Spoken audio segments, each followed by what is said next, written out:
If you want to pass SCA but don't have a plan, this is a video you don't want to miss. In the last 3 years, we've had hundreds of GP trainees pass the exam and obtain MRCGP. Some of them have gone to become TPD. In this video, I'm going to show you 5 steps to pass your exam with confidence. Let me introduce you to Dr. Benga, a GP trainee whose confidence hit rock bottom after he learned that he failed the exam. I've never failed an exam before, and I've had about PTSD.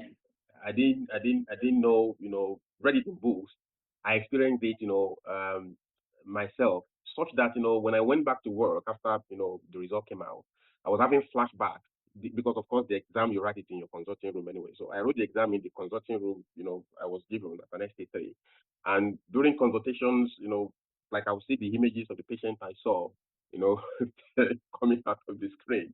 And my confidence, really, was very, very low. Despite the setback, Dr. Benga didn't give up. He took action, deliberate action, to make sure that next time that he sit his exam, he was in a different position. So many trainees go and sit the exam, but they don't understand the rule of the game. If you don't understand the rule of the game, how are you going to play by the rule and score well? One of the most important changes that Dr. Benga made was to get constructive feedback.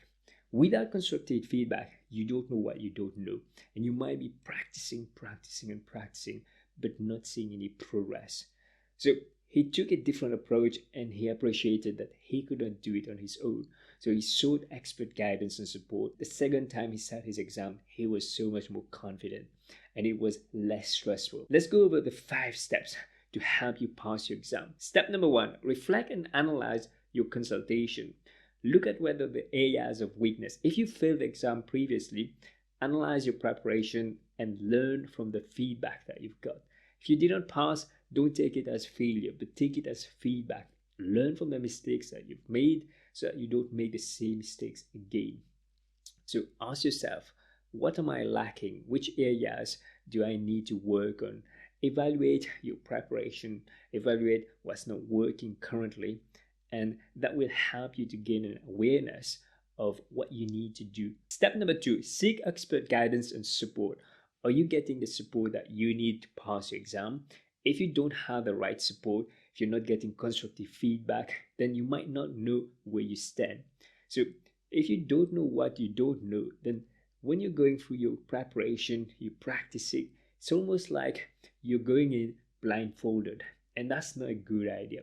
So make sure that you're getting the right support and guidance.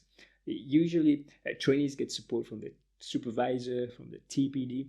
If your supervisor is not too busy, then make sure that they're giving you regular feedback. If you're struggling to get expert guidance and support, then make sure that you can ask somebody who you can trust, who give you honest, constructive feedback. Without the feedback, you're going to find it very difficult to improve your consultation. Not every feedback is helpful. Some feedback might harm you. Sometimes I've heard trainees telling me, well, my supervisor told me that I was going to be fine and I was told that I'm going to pass it. But then the trainee was so confident and didn't realize that there were things that they were not doing right. And when they sat the exam, they thought they were doing well. But then the results came out, they're completely shattered. So be careful when you hear feedback like, oh, you're doing okay, just keep practicing, because this is not really helpful feedback. What feedback you want is feedback that points out things that you were not aware that you're doing, and also feedback that helps you to improve your consultation and implement changes that will help you to score higher. So make sure that you ask for focused feedback. Give permission to your supervisor or your colleague to tell you honestly what's not working in your preparation, because that's what's going to serve you. Step number 3 is to create a revision plan. So make sure that you've analyzed your areas of weakness, things that you need to work on. Then focus on tackling each of these aspects. Make sure that you've already identified the people that you're going to have in your study group, ideally somebody who's sitting at the same time as you, so you're all committed towards the same goal. If you don't have somebody who is committed, then you might be wasting your time preparing. So in your study groups, make sure that you have a system of giving feedback and how you're going through the cases. Be intentional when you're practicing. So many times I've seen trainees just going in study group and don't have a clear plan what they want to achieve at the end of the study session. So be deliberate.